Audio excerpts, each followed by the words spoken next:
कहानी की शुरुआत में हमें दिखाया जाता है किम परिवार जो साउथ कोरिया के एक बहुत ही गरीब इलाके में एक सीलन भरे सेमी बेसमेंट वाले घर में रहता है। ये घर इतना नीचे है कि जब कोई बाहर सड़क पर पेशाब करता है तो उसकी बदबू सीधे इनके घर में आती है। इस परिवार में पिता की ताइक, माँ चुंगसूक, बेटा कीवू और बेटी कीजुंग है। ये लोग इतने गरीब हैं कि पड़ोस के रेस्टोरेंट का वाईफाई चुराकर काम चलाते हैं और पिज्जा के डिब्बे बनाकर अपना गुजारा करते हैं। ये एक तरह से समाज के पैरासाइट यानी परजीवी हैं जो दूसरों पर निर्भर होकर जीते हैं। एक दिन कीवू का एक अमीर दोस्त जो विदेश जा रहा होता है उसे अपनी नौकरी ऑफर करता है। नौकरी थी एक बहुत अमीर परिवार पार्क फैमिली की बेटी को इंग्लिश पढ़ाने की। कीवू के पास नकली डिग्री के अलावा कुछ नहीं था, लेकिन उसकी बहन कीजुंग उसके लिए एक परफेक्ट नकली डिग्री बना देती है। कीवू ये मौका हाथ से जाने नहीं देना चाहता और इंटरव्यू के लिए उस आलीशान घर में पहुंच जाता है। मिसेस पार्क जो घर की मालकिन है बहुत ही भोली भाली औरत थी। वो कीवू के काम से इम्प्रेस होकर उसे नौकरी पर रख लेती है। सबसे पहले वो मिसेस पार्क को यकीन दिलाता है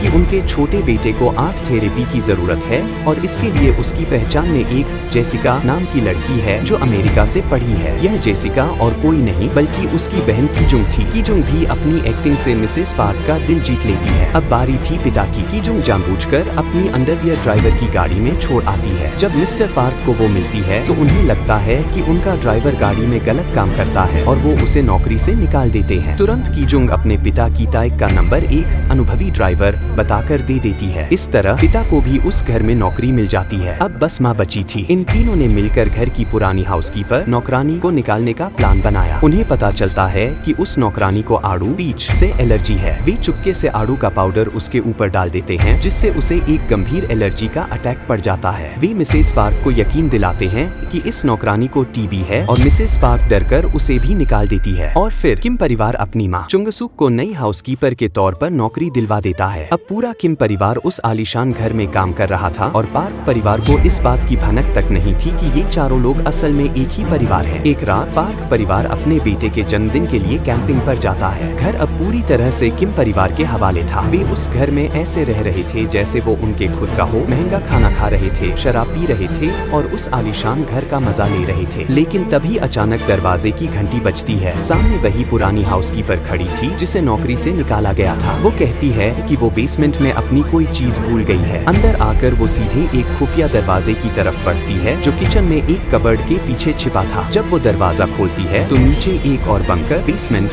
था और उस बंकर के अंदर एक और राज छिपा था। उस नौकरानी का पति जो पिछले 4 सालों से कर्जदारों से छिपकर उसी बंकर में रह रहा था। सिर्फ उसकी पत्नी को यह बात पता थी। अब किम परिवार को पता चलता है कि इस घर में वो अकेले पैरासाइट नहीं है। जल्द ही पुरानी हाउसकीपर और उसके पति को भी किम परिवार की सच्चाई पता चल जाती है। दोनों गरीब परिवारों के बीच एक भयानक लड़ाई शुरू हो जाती है कि इस घर पर किसका हक है। तभी अचानक पार्क परिवार कैंपिंग से वापस आ जाता है। किम परिवार जैसे तैसे पुरानी हाउसकीपर और उसके पति को बंकर में बंद कर देता है, लेकिन इस अफरातफरी में वे खुद भी घर में फंस जाते हैं। अगले दिन पार्क परिवार अपने बेटे के जन्मदिन की एक बड़ी पार्टी रखता है। किम परिवार को भी मेहमानों के बीच काम करना पड़ता है कि वो उस पत्थर को लेकर बंकर में जाता है जो उसके दोस्त ने उसे दिया था ताकि वो बंकर में छिपे कपल को हमेशा के लिए खत्म कर सके। लेकिन वहाँ उस पर हमला हो जाता है और वो बुरी तरह घायल हो जाता है। बंकर में बंद वो आदमी किसी तरह बाहर निकल आता है और चाकू लेकर पार्टी में कोहराम मचा देता है। वो कीजुंग बेटी को चाकू मार देता है। यह देखकर सब घबरा जाते हैं। मिस्टर पार्क अपनी बेटी को बचाने के बजाय अपने बेटे को बचाने के लिए दौड़ते हैं। जब वो बंकर वाले आदमी के पास से चाबी उठाते हैं तो उसकी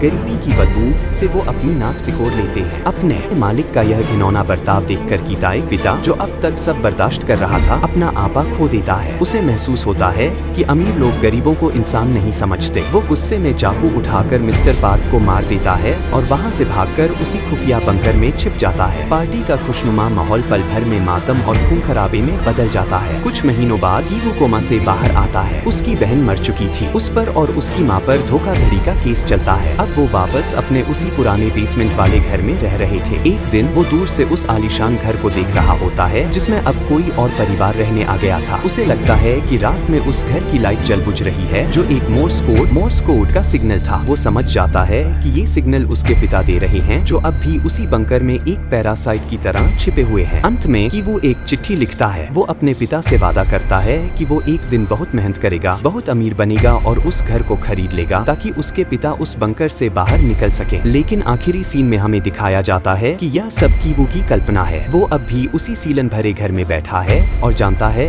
कि उसका यह सपना शायद कभी पूरा नहीं होगा। इस फिल्म की शॉर्टकट एक्सप्लेनेशन यह है कि यह समाज में अमीर और गरीब के बीच की गहरी खाई को दिखाती है। यह बताती है कि कैसे सिस्टम में फंसे गरीब लोग ऊपर उठने के लिए एक दूसरे के ही दुश्मन बन जाते हैं।